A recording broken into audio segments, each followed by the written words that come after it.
오늘 우리가 살펴볼 말씀은 계시록에서 가장 논란이 뜨거운 부분입니다. 논란이 뜨겁다는 건 그만큼 해석하기가 어렵다는 이야기가 되죠. 설교는 성도들을 학문적 논쟁 속으로 끌어들이는 것이 아니기 때문에 저는 계시록을 설교하면서 가능하면 쉽게 이해하게 하되 논란의 중심으로 끌고 가지는 않고 오히려 잘못된 해석에 빠지지 않도록 하는 범위에서 여러분들에게 설교하려고 많이 애를 써왔습니다. 물론 그렇다고 해서 제 설교가 100% 완벽한 해석이다라고는 절대로 말할 수 없죠. 예수님 외에 누가 그런 설교를 할 수 있겠습니까? 저는 그저 가장 보편적으로 인정되는 해석을 전달하려고 노력했을 뿐입니다. 어떤 이들은 이 계시록 설교를 전하고 있는 이 계시록 설교를 들으면서 왜 이렇게 세세히 하나, 이렇게 길게 하나라는 불편감도 있는 분이 있을 것이고, 또 어떤 이들은 논쟁거리가 되는 부분이 너무 쉽게 넘어가는 거 아닌가, 좀 더 세밀하게 길게 해주는 게 좋지 않나라는 생각을 하시는 분도 있을 수 있을 겁니다. 그러나 설교는 강의가 아닙니다.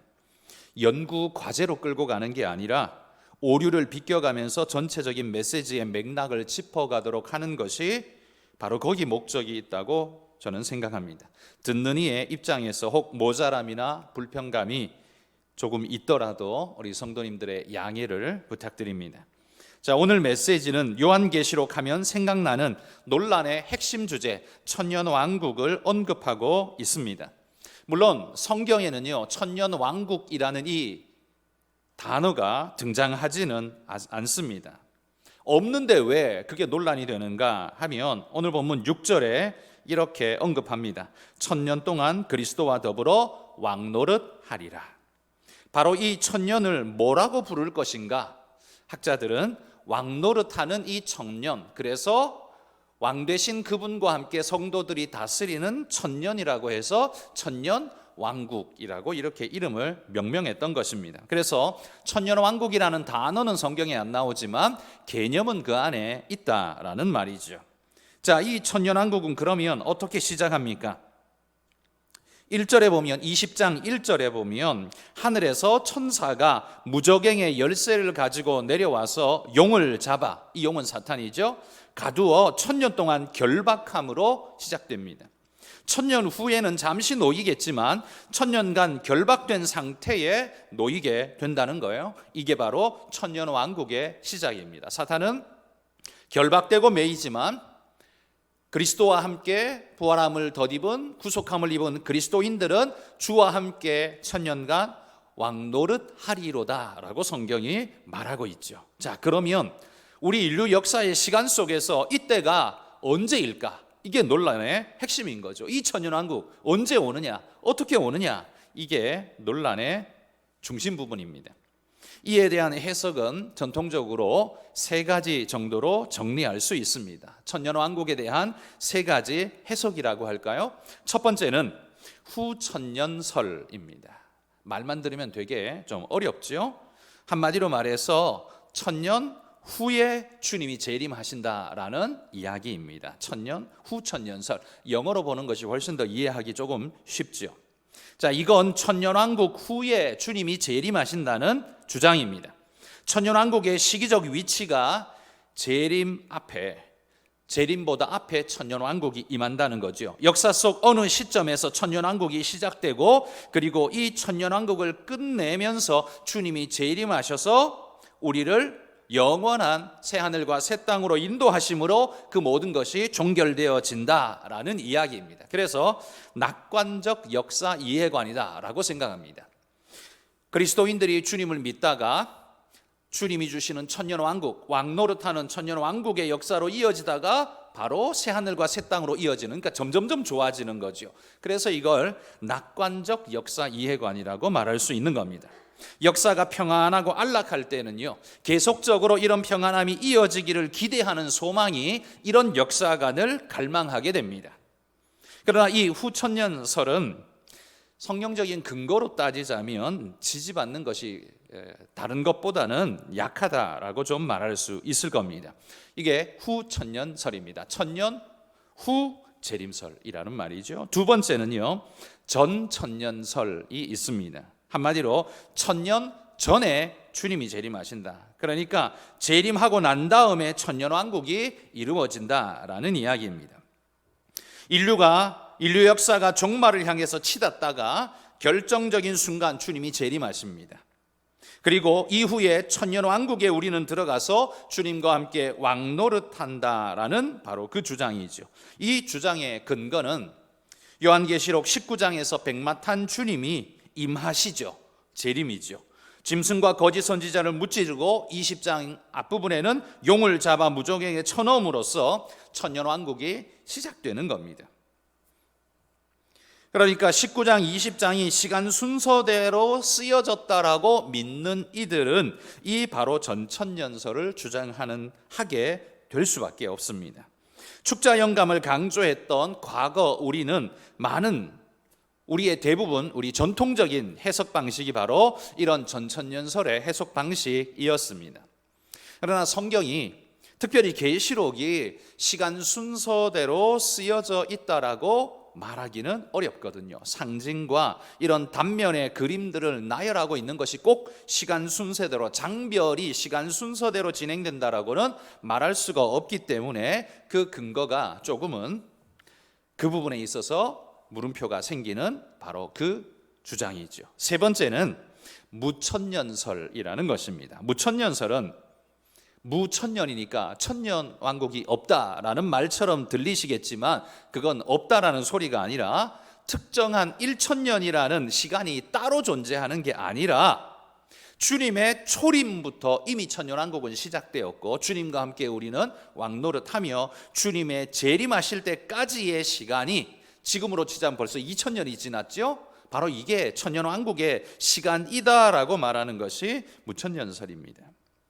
이건 계시록이 수많은 상징을 사용하고 있는 것처럼 여기 천년이라는 개념도 시간상 꼭 천년을 말하는 게 아니라 상징적 기간을 이야기하는 것이다 라고 받는 것이죠. 그래서 무천년설은 주님의 초림, 곧 십자가 사건으로 사탄은 결박되어져서 천년왕국은 시작되어지고 주님의 재림으로 이 모든 것이 정리될 것인데 초림에서 재림까지의 이 기간을 바로 우리는 천년왕국이라고 부른다. 이게 무천년설의 주장입니다.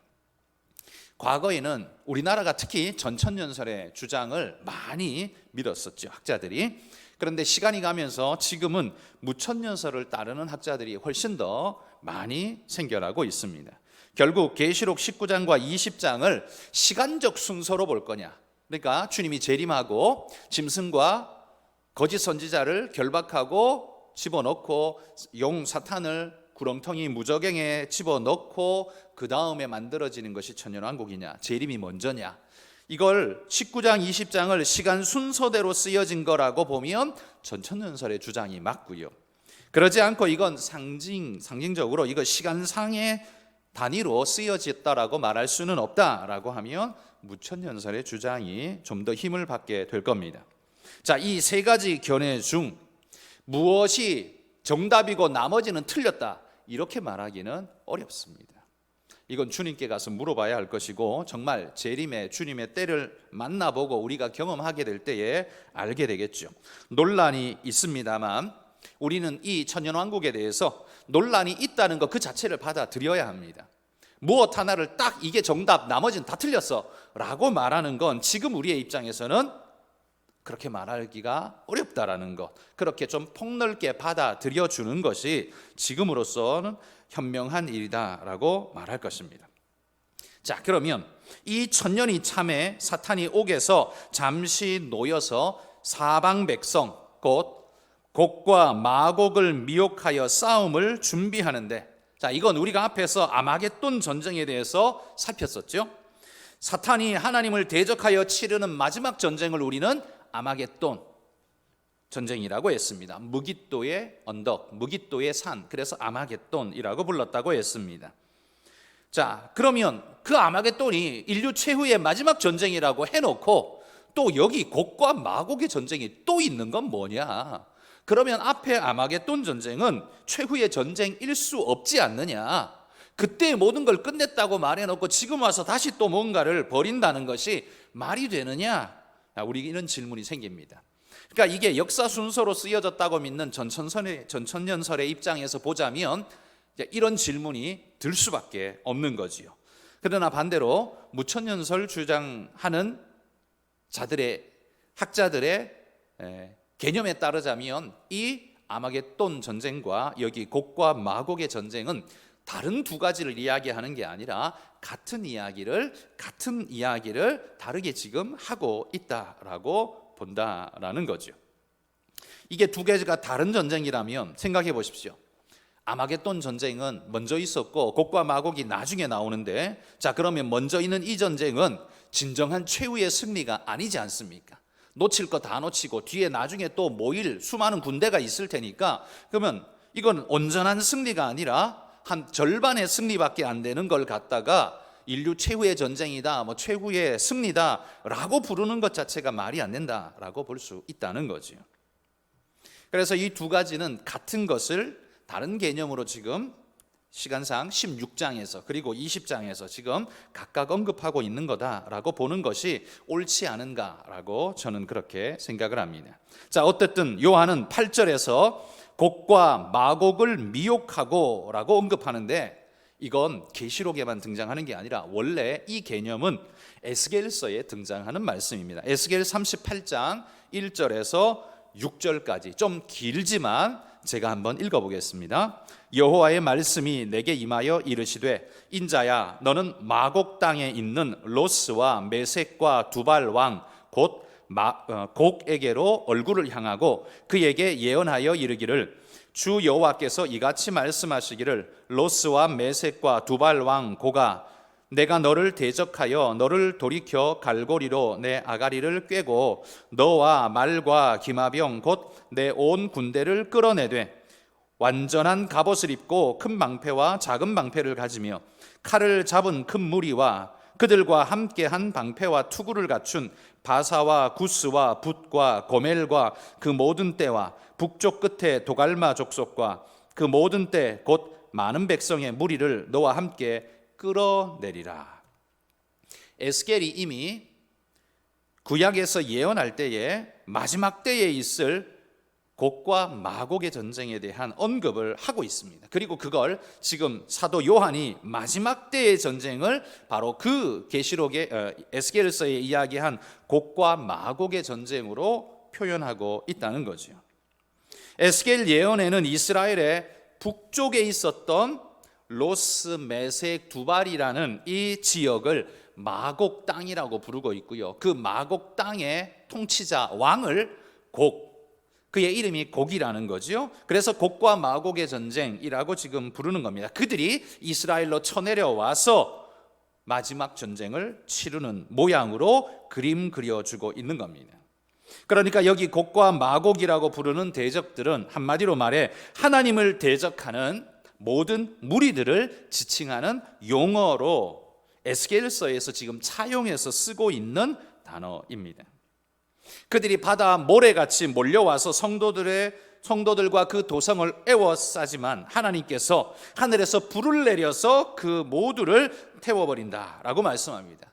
그들이 마지막에 발악을 하지만 하나님이 완전히 제압해 버리신다는 거죠. 최후의 전쟁이라고 하지만 너무 싱겁게 끝나는 것처럼 보이지 않습니까? 아마겟돈 전쟁도 그랬었습니다. 그러니 이 두 가지는 같은 이야기를 하고 있는 것이다 라고 보는 것이 옳을 것 같습니다.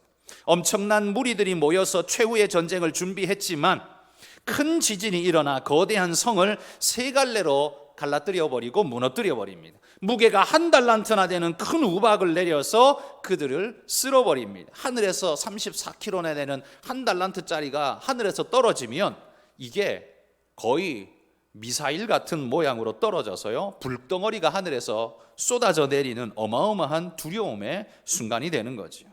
자, 게다가 10절에 보시면 이 마지막 전쟁에서 하나님은 마귀를 잡아다가 불과 유황못에 던져버린다라고 말합니다. 불과 유황못은 계시록에서 계속 불못이라고 언급되고 있는 바로 그곳입니다. 사탄이 던져지게 될 최후의 심판 장소, 장소라고도 일컬어지죠. 그곳에는 짐승과 거짓 선지자도 던져져서 영원한 고통 속에 떨어지게 되는 겁니다. 그리고 11절에부터는 백보좌 심판이 그려지고 있습니다. 7절에서 10절에 사탄의 최후 심판이 그려지고 있고, 11절부터 15절은 그를 따르던 모든 불신자들의 심판을 지금 소개하는 겁니다. 요한이 보니 크고 흰 보좌를 보게 됩니다. 크고 흰 보좌, 그래서 우린 이걸 백보좌라고 부르는 겁니다. 크고 희다라는 이 단어, 큰 것은 하나님의 권능을 의미하고 흰 것은 하나님의 거룩을 나타내주는 표현이죠. 그들을 심판하기에 마땅한 권능과 거룩을 가지고 계신 분이라는 의미를 지금 담고 있습니다. 오직 모든 것을 심판하실 합당한 자격을 가지신 분, 그분은 백보좌에 앉으셔서 우리를 심판하시는 바로 그 하나님밖에 없다는 거죠. 그런데 이 보좌에 앉으신 이 앞에 두 종류의 책이 놓여 있다, 12절에 이야기합니다. 책들과 다른 책이 있습니다. 하나는 복수로 쓰이고 하나는 단수로 쓰이고 있습니다. 책들은 죽은 자들이 자기 행위를 따라 책들에 기록된 대로 심판을 받습니다. 그러니까 이 책들은 죽은 자들의 모든 행위를 기록한 행위의 책이다, 이렇게 우리가 이야기하죠. 한마디로 말해서 하나님의 CCTV라고 불러도 아마 무방할 겁니다. 아무도 보지 못했다 할지라도 하나님은 보셨습니다. 아무도 그 사람의 속을 모른다 할지라도 하나님의 눈에는 다 비춰 보인다는 겁니다.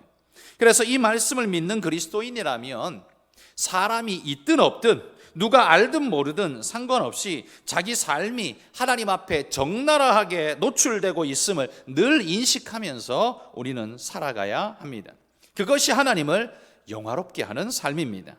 그런데 그리스도인이라고 하면서 늘 술수와 술책을 부리고 거짓과 기만으로 삶을 가득 채운다면, 그런 식으로 돈벌이를 하며 살아가고 있다면 그 자체가 바로 뭐냐? 하나님을 욕되게 하는 일이 된다는 겁니다. 왜냐하면 당신이 교회 다닌다는 걸 그 주변인들이 알 겁니다. 그런데 그 사람들이 볼 때에 교회 다닌다는 우리의 모습이 그런 거짓과 술수로 가득하다면 그 태도 자체가 뭘 말해주느냐? 아, 하나님은 없어. 자기들이 마지막 때 심판한다 뭐 말한 거 다 거짓말이야. 말도 안 되는 거짓말이야. 그들은 그렇게 확신할 수밖에 없다는 겁니다. 불신자가 하나님을 욕하면 작게 맞겠지만 신자가 알면서도 이렇게 행동하면 어떻게 해요? 많이 맞을 거라고 그렇게 성경이 말하고 있습니다. 자, 그런데 이 백보자 심판 때에 누가 불려가게 되느냐? 12절에 보십시오. 큰 자나 작은 자나라고 표현합니다. 큰 자나 작은 자나, 이게 뭡니까? 높은 자나 낮은 자나, 권력이 있는 자나 없는 자나, 지식자나 무식자나 모든 사람을 일컫는 표현입니다. 그러니까 한 사람도 예외 없이 모두가 다 하나님 앞에 서게 될 거라는 말이지요. 그들은 다 책들과 다른 책에 의해서 평가되어질 수밖에 없다라고 말합니다. 그들을 평가하는 마지막에 다른 기준은 없다는 거예요. 심판의 책과 생명의 책, 이 두 책의 이야기는 여러분 계시록이 처음 말하는 게 아닙니다. 구약에 이건 이미 하나님께서 보여주신 계시 속에서 언급되어졌습니다. 다니엘서 7장 10절에 보면 이렇게 말합니다. 불이 강처럼 흘러 그의 앞에서 나오며 그를 섬기는 자는 천천히요 그 앞에서 모셔 선 자는 만만이며 심판을 베푸는데 책들이 펴 놓였더라, 이렇게 말합니다. 하나님이 천천만만의 사람들을 심판하시는데 그들을 심판하는데 심판석에 책들이 놓여 있더라라고 지금 다니엘이 환상 중에 하나님의 영광을 보며 그것을 지금 보고 있는 겁니다. 여기 펴져 있는 이 책이 뭡니까? 바로 심판의 책인 겁니다. 심판을 베풀기 위해 책들이 펴 있다라고 말하죠. 여기서도 복수로 쓰고 있는 걸 우리가 볼 수 있습니다. 자, 그런데 다니엘서 12장에 가면 또 다른 책을 하나 소개합니다. 12장 1절에 이렇게 말해요. 그때에 내 민족을 호위하는 큰 군주 미가엘이 일어날 것이요 또 환란이 있으리니 이는 개국 이래로 그때까지 없던 환난일 것이며 그때에 내 백성 중 책에 기록된 모든 자가 구원을 받을 것이라. 자, 이 책은 용도가 뭐예요? 구원을 받을 것이라. 구원의 책입니다. 그런데 이 책은 또 단수로 쓰여져 있죠. 자, 이미 구약 시대부터 하나님께서는 당신의 심판석에 심판의 책과 구원의 책이 놓여 있을 것을 사도 요한 이전 이미 다니엘 때부터 하나님께서 그에게 환상 가운데 보여주셨다는 겁니다. 그리고 사도 요한에게 다시 한 번 더 보여주신 것이 여기 20장, 계시록 20장에 기록된 거예요. 요한에게는 정확하게 마지막 심판의 장면을 보여주면서 말씀하고 계신 겁니다. 여러분, 세상이 그런 건 없다, 교회의 거짓말이다 라고 백날 외쳐봐야 마지막 날에 하나님 앞에 갔는데 진짜 있으면 어떡할 겁니까? 그 순간 예수 믿으면 됩니까? 그때는 이미 끝났습니다. 믿을 수 있는 때가 아닙니다. 그래서 파스칼이 복음을 전할 때 이런 이야기를 했습니다. 천국이 있다고 믿고 지옥이 있다고 믿고 그 믿음으로 살다가 갔는데 만약에 없다면 손해볼 게 있냐? 없다는 거예요. 근데 반대로, 이건 다 만약이니까요, 반대로 없다고 믿었어요. 없다고 믿고 마음대로 살고는 딱 죽었는데 죽고는 눈 떠보니까 하나님의 심판석 앞이야. 천국도 있고 지옥도 있어. 자, 그럼 어디로 가요? 100% 지옥 갈 수밖에 없는 거지요. 자, 그럼 어떻게 해요? 물릴 수 있습니까? 불가능합니다. 누가 더 지혜롭게 살았느냐? 파스칼은 그렇게 우리에게 도전하고 있는 겁니다. 그 말씀 그대로, 그의 말 그대로 여러분, 교회의 거짓말이다, 심판 그딴 건 없다, 큰 소리 빵빵 치고 살다가 마지막에 하나님의 심판석 앞에 딱 서게 되면 그때는 어떻게 하실 겁니까? 그때는요, 아무도 구원해 줄 수 없는 겁니다. 100% 심판일 수밖에 없는 겁니다. 여러분, 그럼에도 불구하고 그렇게 큰 소리를 빵빵 치는 이유가 뭡니까? 하나님의 심판이 없어야 자기가 마음대로 사니까요. 자기를 즐겁게 살아가게 하는데 그건 굉장히 걸림돌이 되니까 싫다는 겁니다. 그러나 있는 것을 없다고 한다고 없어집니까? 하나님이 있다고 한 걸 인간이 없다고 말해서 그게 없어질 수 있는 것입니까? 죽고 난 다음에 보자. 죽고 난 다음에는 지옥 가는 것밖에 남아있지 않은데 그거 어떻게 하시려고 그러는 겁니까? 그러니 여러분, 하나님께서 우리를 보내어서 살아있는 동안 이 복음을 전하라고 우리를 보내신 것 아닙니까? 그래서 우리는 이걸 전하고 있는 것이고, 비록 그들이 욕을 할지라도, 뭐라고 거짓말쟁이라고 손가락질을 할지라도 우리는 거기에 개의치 않고 우리가 전해야 할 것들을 전해야 하는 겁니다. 그걸 위해 우리가 부름받았고 오늘을 살고 있기 때문에 그렇습니다. 그러면 여러분, 정말 그들이 말하는 것처럼 죽으면 끝입니까? 정말 죽으면 끝일까요? 이에 대해서 오늘 성경이 말합니다. 13절에 한번 보십시오. 13절에 보면 바다가 그 가운데서 죽은 자들을 내주고 또 사망과 음부도 그 가운데서 죽은 자들을 내주매라고 말합니다. 누구한테 내줘요? 백보자 심판석에 내주는 겁니다. 죽었는데 뭘 내줘요? 그 죽은 채 내줘요. 참 희한하게 생기지 않았습니까? 바다가요, 죽은 자를 마치 토해내듯이 내뱉듯이 하나님의 심판석으로 죽은 자들을 보내버린답니다.